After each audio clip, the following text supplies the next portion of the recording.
Hello, everybody. It's Saturday afternoon, March 19th. I trust everybody had a good spring break. We'll call this the beginning of week 10 for Political Science 3143 Comparative Governments for the spring 2022 term. Everyone, we're going to have two more discussions and two more quizzes before the final exam. We're here in the middle of March, getting to the latter part of March, so we have March and April, and then in early May will be time for the final exam. We need to get two quizzes and two discussions in the meantime. I don't have a quiz or discussion for you this week. What we do have on the syllabus for this week is Japan, so I ask you to look at the textbook assignment and the class notes that I've posted about Japan. A few observations about Japan going forward as you look at that material. Here's an example of a country outside of what we would call the West, or North Atlantic civilization, Western Europe and North America. Nevertheless, attempting with a fair amount of success to implement a liberal democratic constitution and political institutions along those lines in the post-World War II period. Of course, students will be aware Japan had a constitution more or less imposed on it by the occupying powers, especially most prominently the United States after World War II. Pacifist attitudes have been quite strong in Japan in the post-World War II period, especially with regard to nuclear weapons for understandable reasons.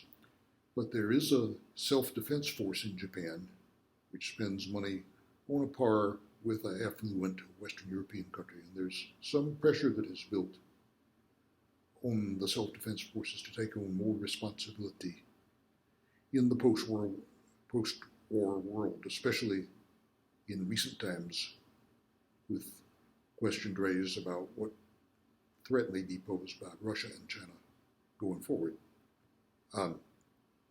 Japan is an example of a country with a predominant party, and the predominant party is the Liberal Democratic Party, the LDP as it would be rendered in English.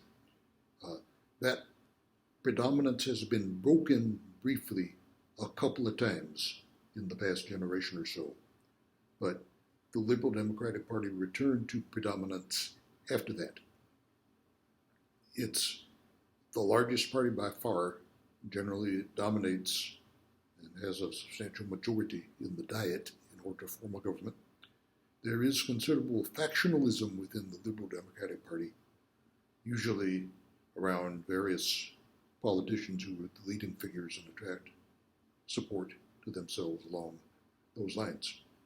There's a fair degree of patronage relationships within the Liberal Democratic Party, but it has remained predominant from the 50s throughout almost all of the post-World War II period, with a couple of very brief exceptions where the opposition did get into power for a few months at a time.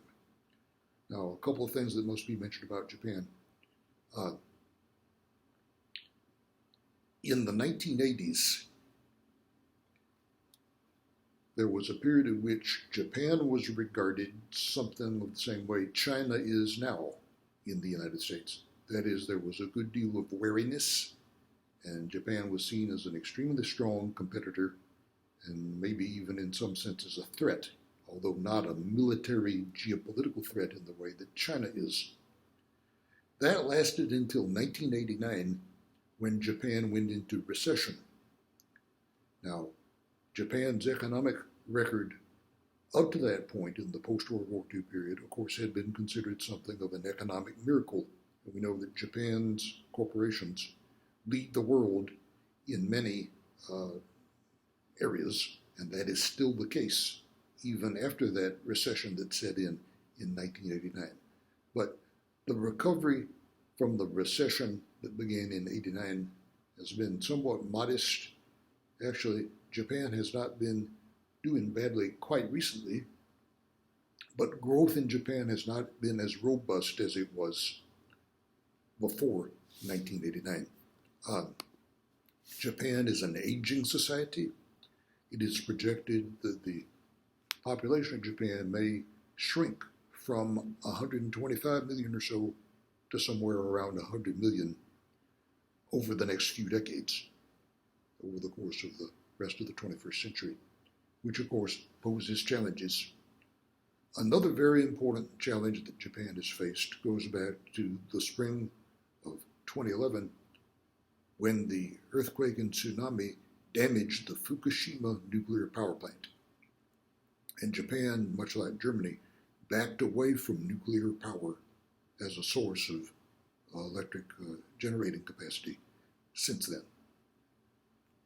The country is still faced with the daunting task of a cleanup of the Fukushima area because of the radioactivity of that area. It may not really, the area immediately around the power plant may not be habitable for a number of decades.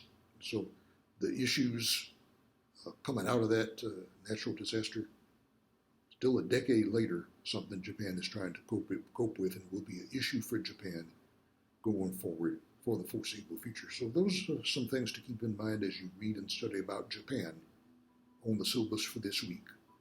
I believe Japan constitutes the 5th country we've looked at out of 11 that we'll be looking at over the course of the term between now and May. So be looking at Japan this week.